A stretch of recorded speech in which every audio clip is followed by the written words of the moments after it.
जय माँ इंद्राक्षी, जय अम्बे। इंद्राक्षी धाम में दर्शकों आप सभी का हम हार्दिक स्वागत करते हैं।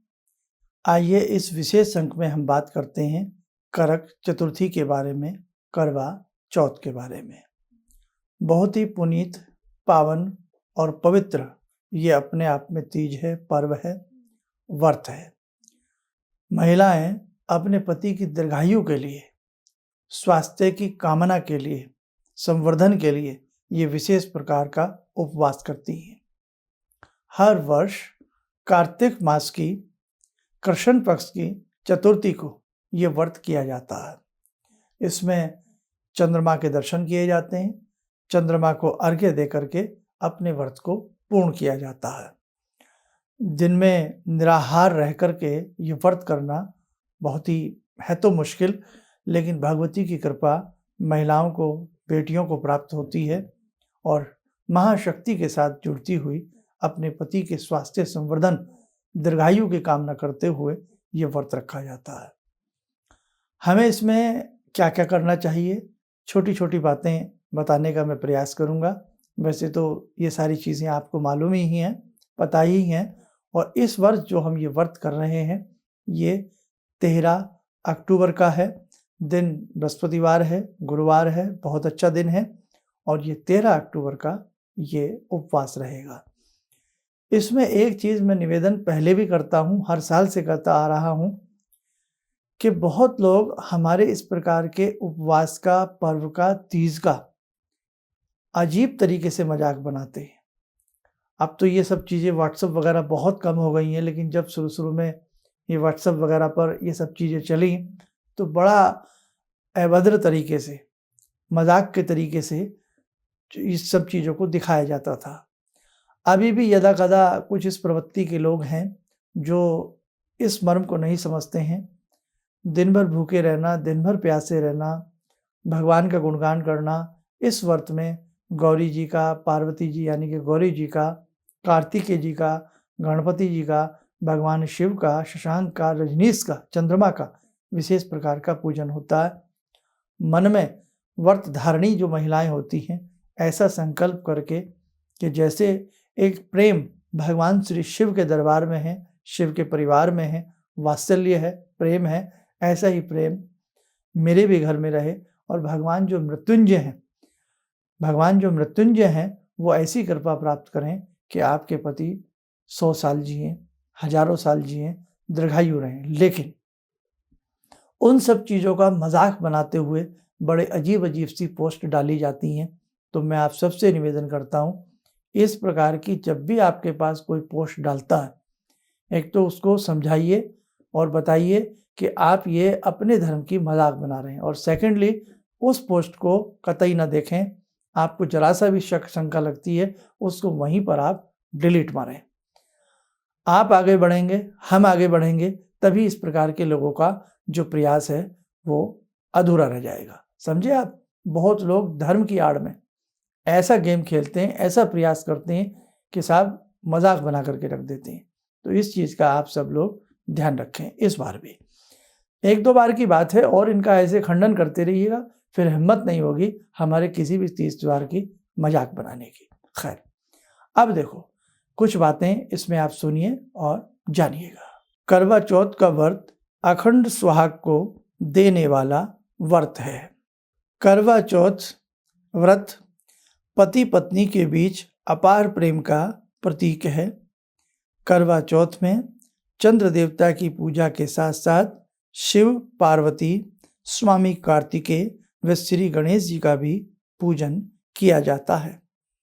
जैसे शैलपुत्री पार्वती जी ने घोर तपस्या करके शिव को प्राप्त किया, वैसे ही अखंड सौभाग्य हमें भी मिले, ऐसी भावना करते हुए महिलाएं इस व्रत को करती हैं। इसलिए इसमें भगवान शिव, पार्वती जी की पूजा की जाती है। चंद्रोदय यानी कि चंद्रमा उदय के बाद चंद्रमा के दर्शन कर अर्घ्य देकर ही जल भोजन ग्रहण किया जाता है। तांबे या मिट्टी के करवे में चावल, उड़द की दाल, सुहाग की सामग्री, कंघी, शीशा, सिंदूर, चूड़ियाँ, रिबन और रुपया सारा सामान रख करके व्रत के बाद सासू जी के पांव छू करके फल मेवा व सुहाग की समस्त सामग्री उन्हें दे दी जाती है। तो कहने का भाव, इसमें बहुत सारी बातें छिपी हैं। सुहाग का प्रतीक, दिन भर महिलाएं सजी संवरी, है ना, जैसे भाई एक नई नवेली दुल्हन होती है। क्यों? इसका कारण क्या है? इसका कारण ये नहीं है कि भाई आप सज रहे हैं, संवर रहे हैं। इसका कारण है ऐसा ही रूप, ऐसा ही यौवन, ऐसा ही सौभाग्य, ऐसा ही अटल सौभाग्य का वरदान मुझे भगवान से प्राप्त हो और इसी प्रकार से मेरे घर में मंगल कार्य होते रहें, मेरे पति की आयु दीर्घायु हो, स्वास्थ्य संवर्धन हो, इसी कामना के साथ मुझे अखंड सौभाग्य की प्राप्ति हो। समझे आप? तो इसमें भगवान शिव जी की, कार्तिकी जी की, भगवती गौरी की पूजा सभी की जाती है।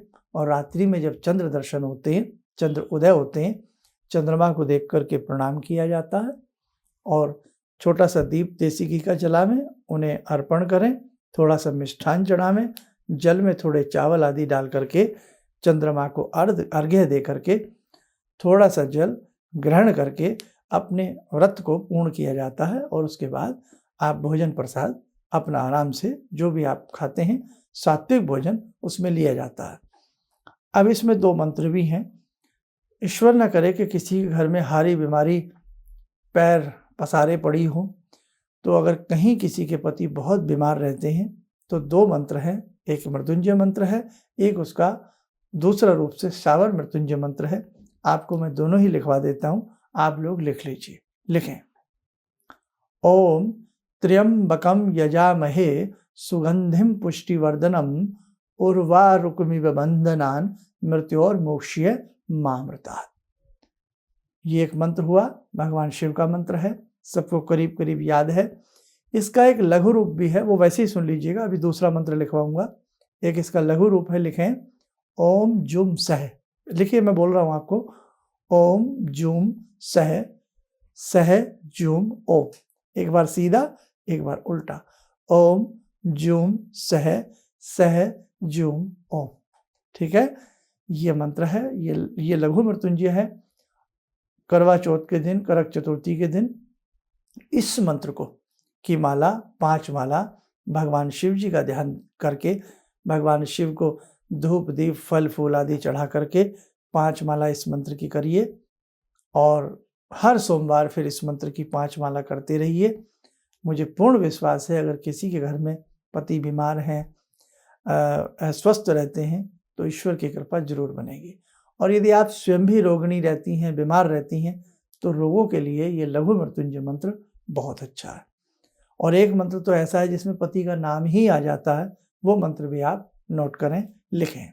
ओम नमो परमात्मने परब्रह्म मम पतिश्य शरीरम पाहि पाहि कुरु कुरु स्वाहा। बहुत अच्छा भगवान शिव का ये मंत्र है। तो इसमें पति का नाम आ गया है, और पति भी पत्नी के लिए इस मंत्र को पढ़ सकते हैं। जहां लिखा ना मम पतिस्य, वहां लिख सकते हो मम पत्निस्य शरीरे पाहि पाहि कुरु कुरु स्वाहा। भाई, पत्नी कर सकती हैं आपके स्वास्थ्य के लिए, तो आप भी तो पति पत्नी के स्वास्थ्य के लिए इस मंत्र को जप सकते हैं। आप तो करक चतुर्थी के व्रत जो है, करवा चौथ के व्रत पति भी बहुत रखते हैं। भाई चलिए, अपना अपना मन है, इसमें कहीं कोई दुराई नहीं होना चाहिए। अब ये मैंने आपको 2-3 भगवान शंभू के मंत्र बताए हैं, इन्हें नोट डाउन कर लेना और आप कर सकते हैं। भगवान शिव को साक्षी मान करके, फोटो घर में है तो बहुत अच्छी बात है, मंदिर जा सकते हैं तो और अच्छी बात है, नहीं तो घर में साक्षी मान करके भगवान शंभू को धूप दीप दे करके ओम नमो परमात्मने इस मंत्र की, या मृत्युंजय मंत्र की, या लघु मृत्युंजय मंत्र की आप 3 माला जरूर करिएगा। और फिर हर सोमवार 3 माला करते रहें। 11-21 सोमवार का नियम ले लें, आपको लगेगा आपके पति जरूर सही होंगे और स्वास्थ्य संवर्धन उन्हें प्राप्त होगा। तो बहुत अच्छे से मीठा पर्व है ये। और इसी में देखो ना, बुजुर्गों की हम सेवा करते हैं, बुजुर्गों से हम आशीर्वाद लेते हैं। इसी व्रत में सारा बायना रख करके किसी सुंदर डलिया में या किसी उसमें सुंदर चीज़ में उसमें श्रृंगार पिटारी ये सारी चीज़ें आप अपनी सासू माता को दीजिए और उनसे आशीर्वाद लीजिए। बड़ों के आशीर्वाद में वास्तव में स्वर्ग छिपा होता है। बड़े हमेशा आशीर्वाद देने को लालायित रहते हैं, लेकिन कई बार आशीर्वाद लेना कुछ लोग ज़रूरी नहीं समझते। हालांकि मुझे ऐसे दिनों में इस टाइप से नहीं बोलना चाहिए, लेकिन कई बार दोनों ही बातें हैं। इसलिए हमारे इस तीज त्यौहार में हम उनसे आशीर्वाद लेते हैं, उनके पाँव चरण छूते हैं और उन्हें ये सारा सामान हम प्रस्तुत कर, उन्हीं का दिया है, बड़ों का ही दिया है। दिया तो बड़ों का ही है ना, उन्हीं के आशीर्वाद से सब कुछ बना है, उन्हीं के आशीर्वाद से विवाह हुआ है सारी बातें। तो आप बहुत अच्छे से प्रेम से रहिएगा। और ये पति के लिए तो हम सौभाग्य का व्रत रखते ही रखते हैं, लेकिन ये सास और बहू के प्रेम का भी पर्व है। भाई आप सब कुछ पूज करके उन्हें देती हैं ना, है ना, तो सब अच्छे से करिएगा। और कहीं अगर सासू माता ना हो तो आस में पड़ोस में कोई बड़ी हो, उन्हें सासू माँ समझ करके, है ना भाई, माँ तो हम, माँ का रूप तो हम किसी में भी देख सकते हैं, हमसे जो बड़े हैं तो उनमें माँ का सब रूप समझ करके आप उन्हें ये सारा सामग्री दे सकते हैं। बस इतना ही इस व्रत में होता है। बहुत अच्छे से रहिए। मेरी तरफ से सभी बच्चियों को, बेटियों को, सभी को, माताओं को, सभी व्रत रखने वाली महिलाओं को, है ना, स्त्रियों को मेरी तरफ से बहुत बहुत शुभकामनाएं। अब आइए भगवती जगजननी से 2 मिनट के लिए प्रार्थना करें।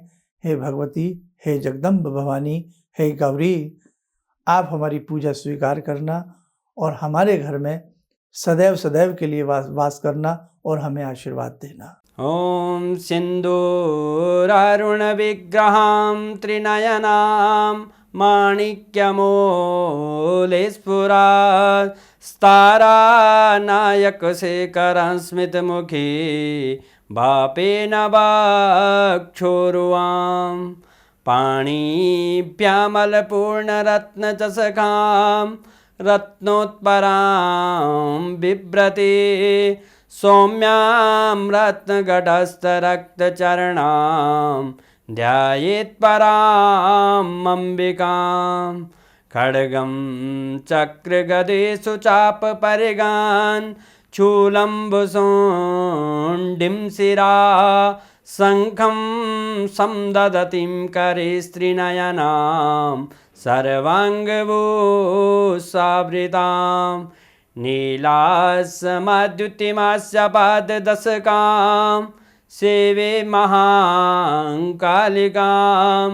यामास्तो स्वपितैहरो कमलजो हन्तुं मधुं कैटवं विद्युद्दामसमप्रभां मृगपते स्कन्दस्थितां भीषणां कन्या विहकरवालखेटविलसा धस्ताविरासेवितां हस्तैश्चक्रगदाशिखेटविशिखां चापं गुणं तर्जनीं विप्राणामलिलात्मिकां शशिधरां दुर्गां त्रिनेत्रां भजे। तो भी आपने भगवती का गुणगान किया, भगवती की उपासना की। माँ गौरी, माँ भगवती जगदम्ब भवानी आपके ऊपर अवश्य कृपा करेंगी। और हमारी तरफ से भी करवा चौथ की, करक चतुर्थी की आपको बहुत बहुत शुभकामनाएं। आप स्वस्थ रहें, सुखी रहें, आपके मंगल कार्य भगवती की कृपा से सदैव पूर्ण होते रहें। जय जय अम्बे, जय भवानी। भगवान से जुड़ो और भगवान से जुड़ने का जरिया आपने बताया, बहुत अच्छा लगा, बहुत धन्यवाद। और सनातन धर्म को जिंदा रखने के लिए आप जो प्रयास कर रहे हैं वो बहुत सराहनीय है। हम लोग को मौका मिला है, हम लोग भाग्यशाली हैं जो आपके करीब आने का हम लोग को मौका मिला है। किसी भी समस्या के समाधान के लिए मिले प्रसिद्ध हस्तरेखा एवं वास्तु विशेषज्ञ प्रोफेसर धर्मेंद्र शर्मा जी से। नोट: शिविर में भाग लेने हेतु एवं व्यक्तिगत रूप से मिलने के लिए कॉल करने का समय सुबह 10 बजे से शाम 6 बजे तक। हमारे विभिन्न ज्ञानवर्धक कार्यक्रम देखने के लिए आप हमें अभी सब्सक्राइब करें, बेल आइकन को प्रेस करें ताकि आप देख सकें हमारा कार्यक्रम सबसे पहले। और अधिक जानकारी के लिए फेसबुक पेज को लाइक करना न भूलें।